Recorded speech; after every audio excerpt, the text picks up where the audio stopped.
নমস্কাৰ বন্ধু বান্ধৱীসকল, স্বাগতম জনাইছোঁ জব নিউজ আছাম ইউটিউব চেনেলৰ নতুন এটা ভিডিঅ'লৈ। আজি আমি এই ভিডিঅ'ত অসম চৰকাৰৰ অসম পুলিচ বিভাগৰ পৰীক্ষাৰ বাবে আহিবলগীয়া কিছুমান অতি গুৰুত্বপূৰ্ণ প্ৰশ্নৰ উত্তৰ আলোচনা কৰিম। তো আহক দেৰি নকৰি ভিডিঅ'টো আৰম্ভ কৰোঁ। প্ৰথম প্ৰশ্ন, কোনটো প্ৰণালীয়ে উত্তৰ মহাসাগৰ আৰু প্ৰশান্ত মহাসাগৰক সংযোগ কৰিছে? উত্তৰ, বেৰিং প্ৰণালী। বেৰিং প্ৰণালীৰে উত্তৰ মহাসাগৰ আৰু প্ৰশান্ত মহাসাগৰক সংযোগ কৰিছে। দ্বিতীয় নম্বৰ প্ৰশ্ন, ক্ষেত্ৰফলৰ ফালৰ পৰা আফ্ৰিকাৰ আটাইতকৈ ডাঙৰ দেশখনৰ নাম কি? উত্তৰ, আলজেৰিয়া। আলজেৰিয়া ক্ষেত্ৰফলৰ ফালৰ পৰা আফ্ৰিকাৰ আটাইতকৈ ডাঙৰ দেশ। 3 নম্বৰ প্ৰশ্ন, বিশ্বৰ অন্যতম সক্ৰিয় আগ্নেয়গিৰি মাউণ্ট এণ্টনা ক'ত অৱস্থিত? উত্তৰ, ইটালীত। ইটালীত বিশ্বৰ অন্যতম সক্ৰিয় আগ্নেয়গিৰি মাউণ্ট এণ্টনা অৱস্থিত। 4 নম্বৰ প্ৰশ্ন, টকিঅ' কোনখন নদীৰ পাৰত অৱস্থিত? উত্তৰ, সুমিদা নদীৰ পাৰত। সুমিদা নদীৰ পাৰত টকিঅ' অৱস্থিত। 5 নম্বৰ প্ৰশ্ন, চেলেনৰ দ্বাৰা কোন দুটা দ্বীপপুঞ্জক পৃথক কৰা হয়? উত্তৰ, আন্দামান আৰু নিকোবৰ দ্বীপপুঞ্জক। আন্দামান আৰু নিকোবৰ দ্বীপপুঞ্জক চেনেলৰ দ্বাৰা পৃথক কৰা হয়।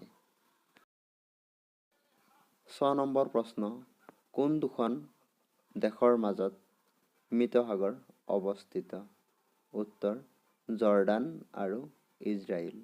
জৰ্ডান আৰু ইজৰাইল দেশ দুখনৰ মাজত মৃত সাগৰ অৱস্থিত। 7 নম্বৰ প্ৰশ্ন, ভাৰতৰ আটাইতকৈ ডাঙৰ আভ্যন্তৰীণ নিমখীয়া হ্ৰদটোৰ নাম কি? উত্তৰ, সাম্ভৰ হ্ৰদ। সাম্ভৰ হ্ৰদ ভাৰতৰ আটাইতকৈ ডাঙৰ আভ্যন্তৰীণ নিমখীয়া হ্ৰদ। 8 নম্বৰ প্ৰশ্ন, কোন দুখন সাগৰক ছুৱেজ খালে সংযোগ কৰিছে? উত্তৰ, ভূমধ্য সাগৰ আৰু লোহিত সাগৰ। ভূমধ্য সাগৰ আৰু লোহিত সাগৰক ছুৱেজ খালে সংযোগ কৰিছে। 9 নম্বৰ প্ৰশ্ন, কোনটো বছৰত হিন্দু বিধৱা পুনৰ্বিবাহ আইন গৃহীত কৰা হৈছিল? উত্তৰ, 1856 চনত। 1856 চনত হিন্দু বিধৱা পুনৰ্বিবাহ আইন গৃহীত কৰা হৈছিল।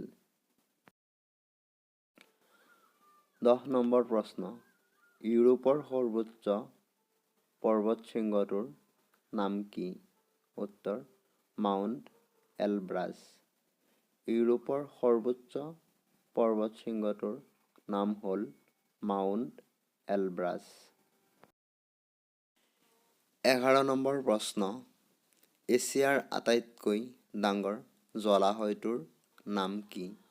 উত্তৰ, এৰগন। এৰগন এছিয়াৰ আটাইতকৈ ডাঙৰ জলাশয়। 12 নম্বৰ প্ৰশ্ন, এলাহাবাদ কোন দুখন নদীৰ সংগমস্থলত অৱস্থিত? উত্তৰ, গংগা আৰু যমুনা। গংগা আৰু যমুনা নদীৰ সংগমস্থলত এলাহাবাদ অৱস্থিত। 13 নম্বৰ প্ৰশ্ন, ছেলিম আলি পক্ষী অভয়াৰণ্য কোনখন ৰাজ্য বা কেন্দ্ৰীয় শাসিত অঞ্চলত অৱস্থিত? উত্তৰ, গোৱাত। ছেলিম আলি পক্ষী অভয়াৰণ্য গোৱাত অৱস্থিত। 14 নম্বৰ প্ৰশ্ন, ৰকি পৰ্বতমালা কোনখন মহাদেশত অৱস্থিত? উত্তৰ, উত্তৰ আমেৰিকা মহাদেশত। উত্তৰ আমেৰিকা মহাদেশত ৰকি পৰ্বতমালা অৱস্থিত? 15 নম্বৰ প্ৰশ্ন, কোনখন পৰ্বতমালা কাশ্মীৰ উপত্যকা আৰু হিন্দু উপত্যকাক পৃথক কৰিছে? উত্তৰ, হিমালয়। হিমালয়ে কাশ্মীৰ উপত্যকা আৰু হিন্দু উপত্যকাক পৃথক কৰিছে। এইকেইটা আছিল আজিৰ প্ৰশ্ন। যদি ভিডিঅ'টো ভাল লাগিছে, ভিডিঅ'টো এটা লাইক কৰিব আৰু এনেকুৱা ধৰণৰ নতুন নতুন ভিডিঅ' পাবলৈ চেনেলটো ছাবস্ক্ৰাইব কৰিব। আৰু যদি কিবা ভুল হৈছে এই ভিডিঅ'ত কমেণ্ট কৰি শুধৰাই দিব। ভিডিঅ'টো শেষলৈ চোৱাৰ বাবে ধন্যবাদ।